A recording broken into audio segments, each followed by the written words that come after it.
Boa noite, pessoal. Mais uma aula cravada no silêncio da noite após um dia cheio de um consultório. Se eu peço perdão pela cara de cansada, mas é que realmente a aula de hoje ela é uma aula que é uma aula bônus, né? Ela vai ser uma aula sobre sono, mais especificamente sobre anamnese e semiologia do sono. Era para ser uma aula só, mas como eu percebi que ela estava ficando muito longa e que ia ficar muito cansativo para ver de uma vez só, ia passar do tempo que eu gosto de sugerir que vocês façam, eu decidi deixar ela dividida em duas partes. Então vamos lá? Se vocês estiverem prontos, hoje a gente vai falar de anamnese e semiologia do sono. E por que a gente avalia o sono em consulta psiquiátrica? Não é só porque a gente passa um terço da nossa vida dormindo. Então, essa não é a única razão. A gente precisa investigar sono por vários motivos. Por exemplo, em um paciente hiperativado, eufórico, fazendo um milhão de coisas ao mesmo tempo, falando super rápido, perguntar do sono é investigar redução de necessidade do sono, um sintoma de uma síndrome manetiforme. Um paciente, por exemplo, que está queixando de falta de concentração, cansaço, fadiga, pode ser um quadro depressivo? Pode, mas principalmente a gente pode estar vendo um paciente que dorme mal e que no dia seguinte está tendo todos esses sintomas. Temos também as queixas diretas de sono, né? Como, por exemplo, a insônia, que é a mais comum, e também pessoas que reclamam pra gente que o sono até acontece, mas que a qualidade é muito ruim. Então, ou que a pessoa não descansa, ou que tem muitos pesadelos, ou que acontece alguma coisa durante o sono dela. Então, o sono, dentro da psiquiatria, ele é parte fundamental. Ele tem que estar presente em toda a anamnese psiquiátrica. E é por isso que hoje a gente vai falar da avaliação do sono em psiquiatria. A anamnese do sono, ela vai começar pela queixa principal. E essa queixa principal, ela pode ser sobre sono.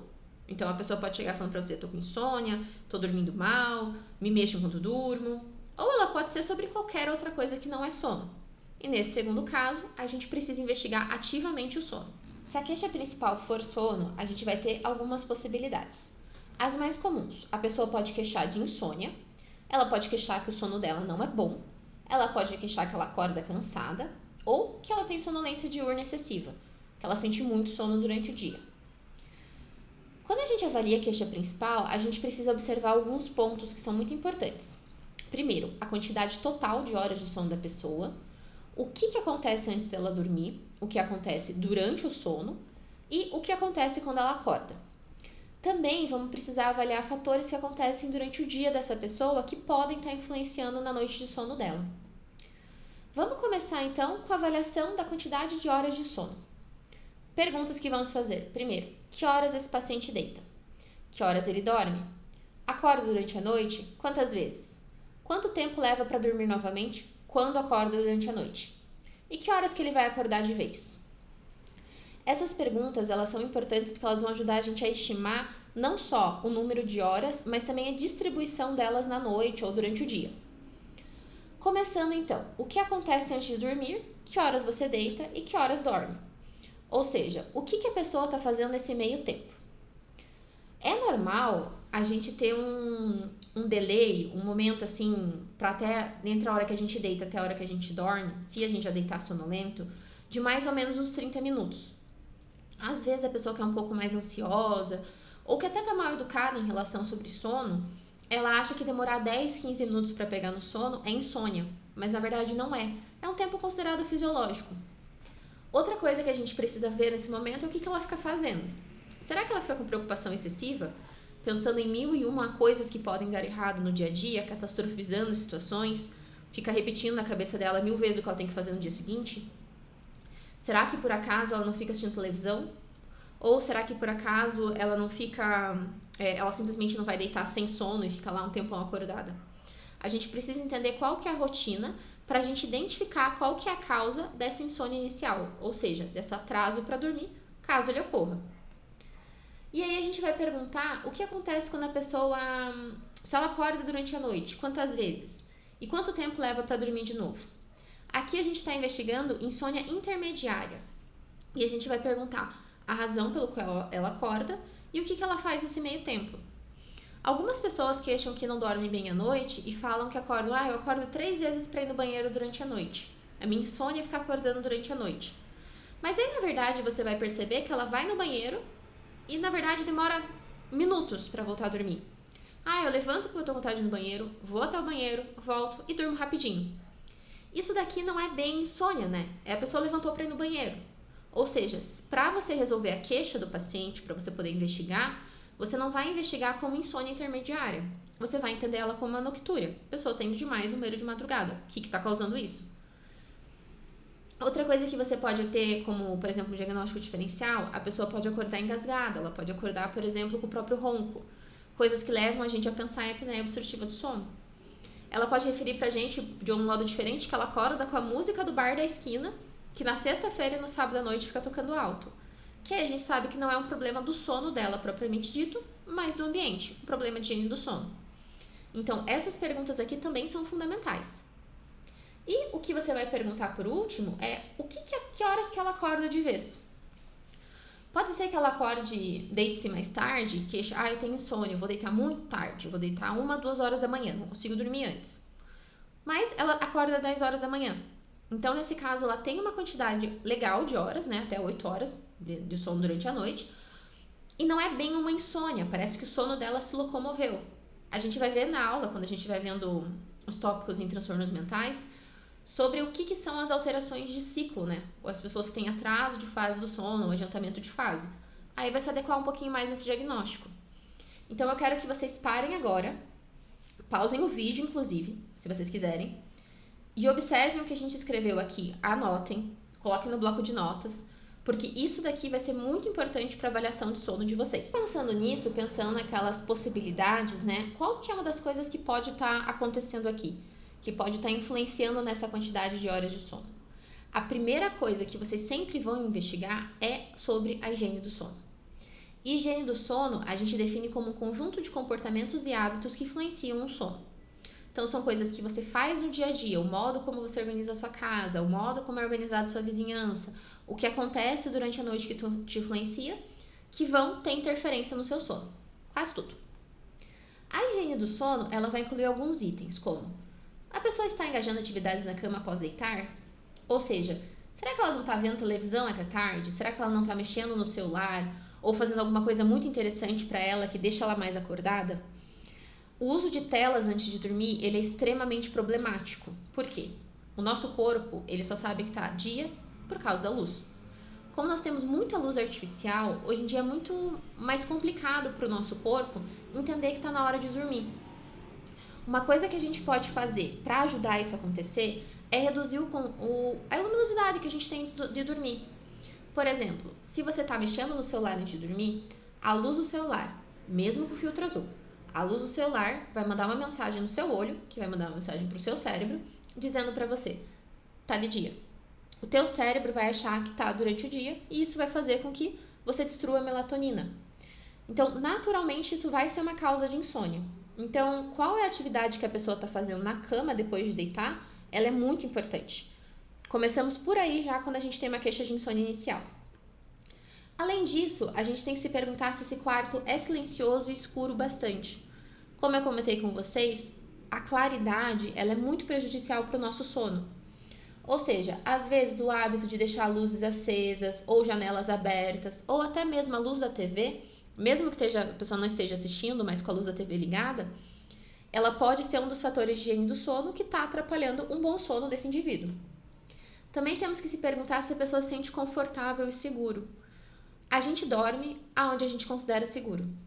Algumas pessoas elas podem ter dificuldade de dormir porque elas podem considerar, seja porque existe um risco na realidade, ou seja porque é resultado de algum trauma, que o lugar em que elas dormem não é um lugar seguro.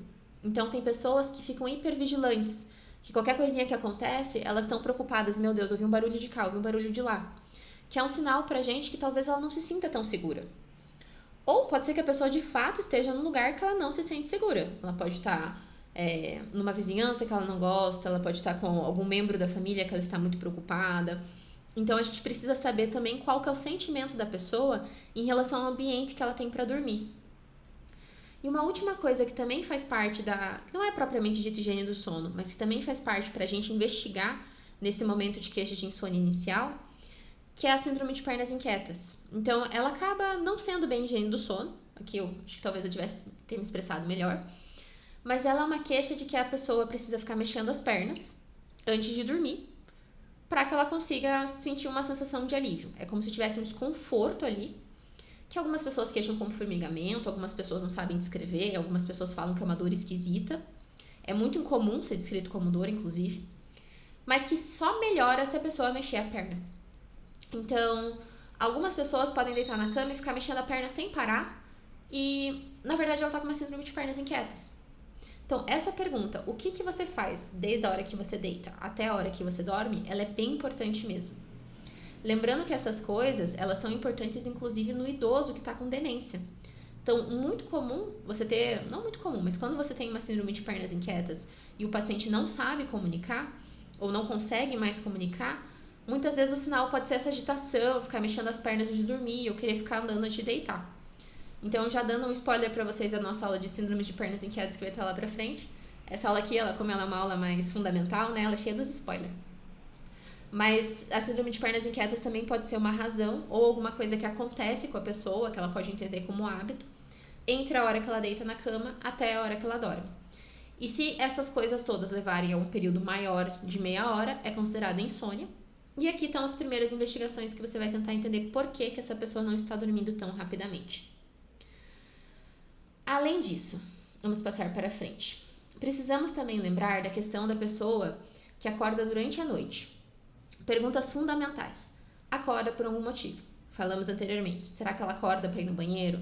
Será que ela acorda porque houve um barulho no quarto? O quarto está hipervigilante? E também se levanta, se faz alguma outra atividade, se faz uso de tela. Voltamos para a higiene do sono aqui. Se a pessoa acorda durante a noite para ir no banheiro, mas chega no banheiro com o celular na mão e volta e fica mexendo ali no celular durante a noite, ela também vai entrar naquela história de que o cérebro vai entender que está de dia, por causa da luminosidade. Ou se ela liga a televisão. Ou se simplesmente ela fica deitada lá e começa a pensar num monte de coisa. Então você tem que entender exatamente o que acontece quando a pessoa acorda, quanto tempo leva para ela dormir. Se ela levar mais de meia hora, a gente começa a falar de insônia intermediária. Mas também para tentar fazer um diagnóstico diferencial ali, o que está levando essa pessoa a não voltar a dormir? Será que é uma coisa primária mesmo? Ou será que as coisas que ela tem feito, as coisas que tem passado na cabeça dela, estão influenciando nisso? Aqui a gente já começa a investigar melhor a etiologia da insônia intermediária. Também vamos pensar de novo na síndrome de pernas inquietas, porque podem ter pessoas que falam que acordam e que precisam ficar andando durante a noite. No paciente demenciado, às vezes o cuidador vai falar: eu não entendo, acorda no meio da noite e começa a andar de um lado para o outro. Isso pode passar como uma agitação, que na verdade é uma síndrome de pernas inquietas. Vamos pensar então na queixa de insônia propriamente dito. Como eu comentei com vocês, existe insônia inicial, intermediária e terminal. A inicial, entre deitar e dormir, tem mais de 30 minutos. A intermediária, entre acordar e voltar a dormir, tem mais de 30 minutos. E a terminal é definida como acordar antes do horário programado e não conseguir retornar ao sono. Ou seja, a pessoa que poderia dormir até as 6 da manhã, mas acorda às 5 horas e não dorme mais. E é importante que isso seja um sintoma de insônia, que você consiga dizer: eu investiguei a higiene do sono, eu investiguei coisas como a síndrome de pernas inquietas, e não é isso é insônia mesmo. Pra gente chamar de insônia, a gente tem que dizer, tem que ver, tem que estar tudo zerado da parte de higiene do sono, tem que ter excluído o diagnóstico de síndrome de pernas inquietas. Você tem que dizer, isso é insônia e eu tenho que investigar agora a razão da insônia. E a gente está investigando aqui, né, a gente já viu até aqui, então o que acontece que a pessoa está acordada antes de dormir ou quando acorda durante a noite. A gente não investigou propriamente dito ainda o que acontece com ela durante o sono. E a gente vai ter que fazer essa pergunta então para nós mesmos. Deixa eu apresentar para vocês o hipnograma. Até vou me esconder aqui no cantinho. Esse daqui é um gráfico que vocês vão ver muito em polissonografia, que é um gráfico que ele vai mostrar pra gente as diferentes fases do sono.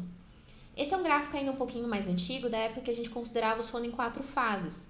Agora a gente condensou a fase 2 e 3 juntas e a gente fala que existe o sono REM, o não REM 1, não REM 2 e o não REM 3. Que é um sono que vai ficando cada vez mais profundo, e o sono REM, que ele é muito parecido com o nosso pensamento, o nosso funcionamento cerebral na vigília.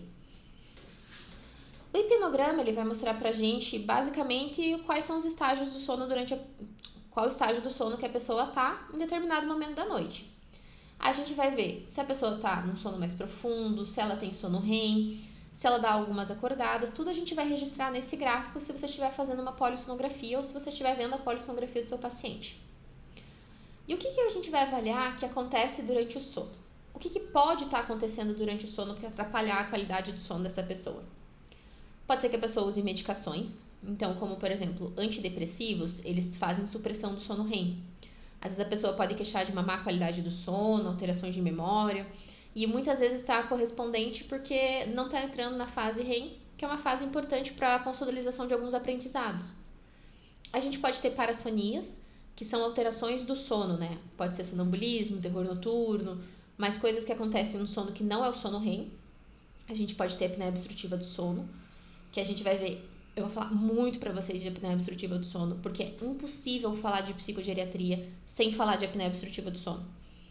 A apneia obstrutiva do sono vai virar, assim, o SAUS, vocês vão ver tudo que é aula, principalmente quando a gente vai falando de demências, o SAUS, ele sempre vai estar presente. E a gente vai ter uma aula também só sobre a apneia obstrutiva do sono.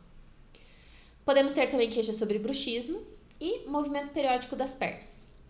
Também existem alguns transtornos psiquiátricos que eles vão alterar sobre como é o sono da pessoa. Alguns deles, inclusive, quando a gente vê na polissonografia, eles falam a favor de um diagnóstico ou de outro. Mas eu não vou estragar para vocês isso, porque isso vai estar na parte 2 dessa aula. Então a gente vai ver com um pouquinho mais de calma que história que é essa de transtornos psiquiátricos alterando o gráfico do sono.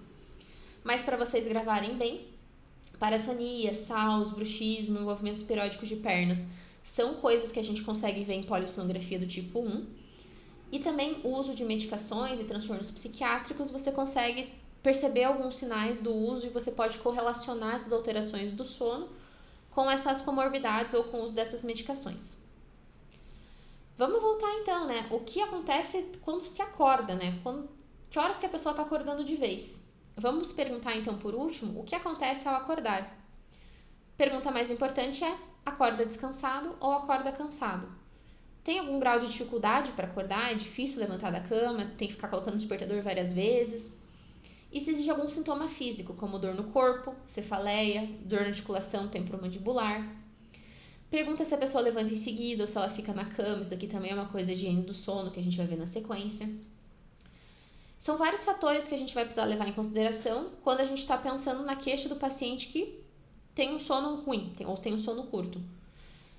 Por exemplo, o paciente que dorme mal e acorda descansado.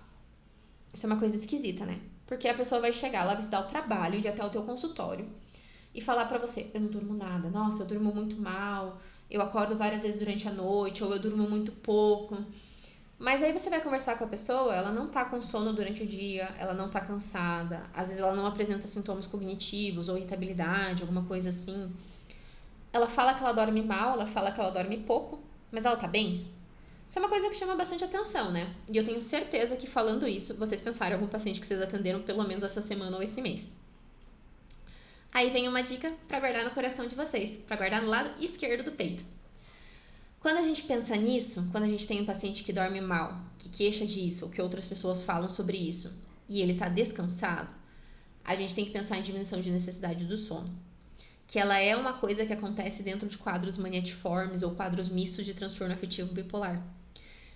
Quando temos esse fenômeno, é a pessoa que dorme poucas horas, menos do que ela está acostumada. Então, por exemplo, ela dormiria 7 horas e está dormindo 3 horas.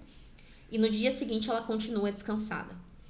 Somando isso com aumento de energia, com euforia ou irritabilidade, taquilardia, você tem um critério diagnóstico para mania ou hipomania. Então, pensamos primeiro nisso. Depois, se essa pessoa, será que ela dorme mal mesmo? Será que ela dorme pouco mesmo? Vamos falar sobre isso lá na frente, porque essa aqui vai ser uma aula, essa aqui vai ser uma aula extra mesmo, porque eu adoro insônia paradoxal, eu sou apaixonada por esse tema.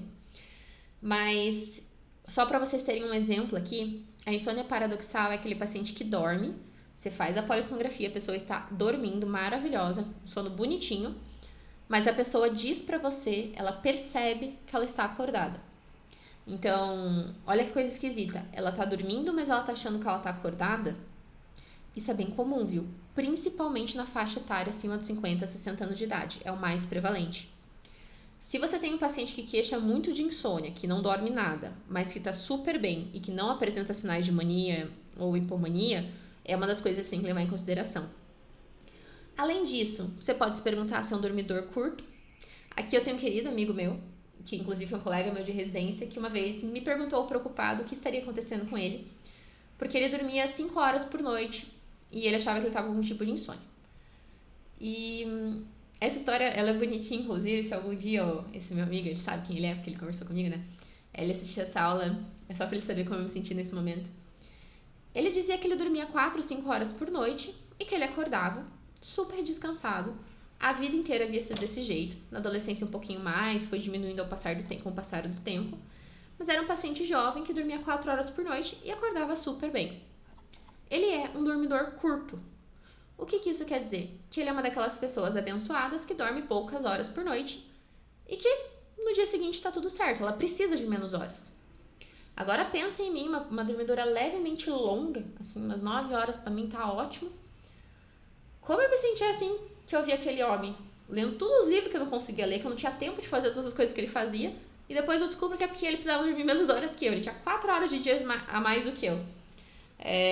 Justificou muitas coisas na minha cabeça, viu, meu amigo? Se um dia você assistir essa aula, só pra você saber o que passou na minha cabeça enquanto a gente tava conversando sobre o assunto. Deixa eu voltar aqui. E a gente também pode estar discutindo o avanço de fase do sono. Então, às vezes o paciente reclama pra gente de uma baita insônia inicial e, na verdade, ele dorme muito tarde, acorda muito tarde. Até pode ter algumas horas preservadas, muitas pessoas com avanço de fase. Elas podem ser dormidoras longas ou dormidoras curtas, então pode dormir até poucas horas. Mas esse avanço de fase do sono, ele pode aparecer muito como uma queixa de insônia inicial. Não consigo pegar no sono de jeito nenhum, a não ser que seja 2 horas da manhã. Mas daí eu durmo e eu vou embora. Só que você vai ver, a pessoa fica descansada se ela dorme as horas dela. Sempre foi assim, não é uma coisa diferente. Aí são outras adaptações que a gente vai ver lá nas aulas de transtornos mentais, quando a gente vai falando da parte de sono. E, tão importante quanto, chegamos nos fatores diurnos que influenciam no sono. Tem muitos, mas a gente vai falar dos principais. Primeiro, atividade física. Atividade física recorrente, que você faça várias vezes a semana, com um bom desempenho, principalmente atividade aeróbica. A longo prazo, pessoas que fazem esse tipo de atividade dormem melhor. Mas algumas pessoas que façam essas atividades à noite, elas podem ficar muito ativadas. Então, elas podem apresentar uma insônia inicial por conta desses excessos de atividades. Isso pode acontecer também. Outra coisa que é muito importante de perguntar são os consumos de cafeína. Café, Coca-Cola, mate, quem é aqui do sul, chimarrão. E também o uso de cafeína de cápsula, por exemplo, a pré-treino, esse tipo de coisa que o pessoal às vezes usa e nem sabe que está usando. Então, temos que investigar também bebidas estimulantes como cafeína, taurina, energéticos, essas coisas. Além disso, precisamos investigar o uso de drogas ilícitas que podem atrapalhar o sono, né? Algumas que são muito ativadoras, como por exemplo o cigarro, mas também drogas como por exemplo o álcool, que são drogas que vão mexer ali em alguns receptores responsáveis por sonolência, e com o passar do tempo elas podem fazer até uma insônia paradoxal. Uma insônia secundária. E também a gente precisa ver se a pessoa não tira cochilos durante o dia, porque às vezes acontece bastante. Dorme poucas horas à noite, dorme 6 horas à noite, mas aí dorme a tarde inteira. Então, às vezes adolescente, às vezes idoso, ou pessoas que não têm muito bem uma rotina, elas acabam perdendo um pouquinho essa referência mesmo, assim, de horas de dormir à noite, e pode acontecer isso. Então, precisa perguntar também se a pessoa dorme durante o dia, quanto tempo dura esses cochilos. Novamente, cochilinhos curtos depois do almoço, ali de meia hora, tá tudo certinho, a famosa siesta, de quem aí for italiano. Mas, mais do que isso, pode atrapalhar o sono à noite e a gente precisa corrigir esse hábito também. Beleza, a gente chegou até aqui, estamos indo super bem, mas tá na hora da gente se perguntar o que mais que a gente tem para investigar. Sempre vamos investigar sintomas de humor. Peraí, deixa eu repetir isso. Sempre vamos investigar sintomas de humor. Eu gostaria de repetir mais uma vez. Sempre vamos investigar sintomas de humor. Queixa de sono, chegou queixando de sono, você vai voltar lá para as aulas de psicopatologia e você já aprendeu a perguntar sobre tristeza, anedonia, sintomas ansiosos. Vocês sempre vão perguntar sobre sintomas de humor. É muito comum queixa de insônia e sono de má qualidade e a pessoa, na verdade, está com um quadro depressivo. E assim, eu também fiquei surpresa quando eu comecei a trabalhar e eu vi a quantidade de pessoas com quadro depressivo que não sabia que estava em depressão, que não fazia ideia que estava no quadro depressivo. Muita gente que tem um transtorno de humor elas não percebem o transtorno de humor tão facilmente quanto elas percebem os sintomas mais secundários. E o sono, muitas vezes, é a razão pelo qual a pessoa procura consulta. Porque é uma coisa palpável, é uma coisa que ela percebe. Então, repetindo mais uma vez, caso eu não tenha falado ainda, sempre investigar sintomas de sono. De humor. Então, a gente vai fazer a anamnese psiquiátrica completa, que agora, tendo terminado o curso de psicopatologia, vocês estão craques. Vamos fazer a lista de medicações em uso, porque a gente tem que ver se algumas delas atrapalham ou estão induzindo o sono de uma maneira diferente, estão dando sonolência excessiva, por exemplo. E a gente também tem que investigar fatores culturais impeditivos de sono. Aqui 2 grandes destaques para mães de crianças pequenas, cuidadores de idosos, na verdade são 3 grandes destaques, e trabalhadores de turno. Então, são populações que, por razões alheias à vontade delas, a coisas que elas conseguem controlar, elas passam noite sem dormir, elas têm sonos picados. E são pessoas que às vezes é muito difícil, mesmo depois que a pessoa parou de fazer esse tipo de atividade, assim, um trabalhador de turno que faz 5 anos que não trabalha mais em plantões noturnos, às vezes é muito difícil normalizar. Então a gente precisa prestar bastante atenção nessas populações e como que a gente vai conseguir resolver isso dentro de um contexto diferente, né? Bom, eu vou fazer uma pausa aqui agora para vocês. A gente vai ter a parte 2 dessa aula, que vai estar disponível a partir do dia 19, para vocês poderem respirar fundo e gravar muito bem o que eu falei para vocês até agora. Como eu falei para vocês, era para ser uma aula só, eu tô dividindo em 2 justamente para não ficar cansativo. E como toda aula de psicopatologia, eu quero que vocês peguem os conhecimentos que vocês têm até agora, principalmente aquelas perguntas iniciais, aquelas 5 perguntas que a gente se fez, e comecem a aplicar nos pacientes de vocês. Isso já vai ser muito importante para que a gente consiga desenvolver uma boa anamnese psiquiátrica e que a gente consiga resolver vários problemas na verdade. Eu fico esperando vocês na próxima semana então, e até lá!